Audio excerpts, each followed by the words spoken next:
এই পৃথিবীতে যার বাবা নেই, যার মা নেই, সেই প্রকৃত অর্থ বোঝে পৃথিবীটা কতটা অসহায় তার জন্য।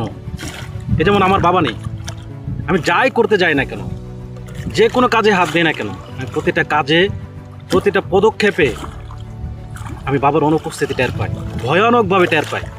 তামাম দুনিয়াও যদি পাশে থাকে, তবু আমি বাবার অনুপস্থিতি ভুলতে পারি না, বাবার ভালোবাসা ভুলতে পারি না আমি। তাই সবসময় বলি, আপনি যাই করেন না কেন, বাবা মাকে কেন্দ্র করে করুন, বাবা মাকে প্রাধান্য দিয়ে করুন, বাবা মাকে ভুলে নয়। আল্লাহ বলছে না যে বাবা মা মানেই জান্নাত, যেদিন বাবা মা হারাবেন সেদিন জান্নাত হারিয়ে ফেলবেন। আপনি একটু চিন্তা করেন তো, আপনি জান্নাত হারিয়ে ফেলছেন আর তামাম দুনিয়ার সব কিছু পাইছেন, ভালো লাগবে? এটা তো যথেষ্ট হবে? কখনো না, এটা কিছুই হবে না আপনার।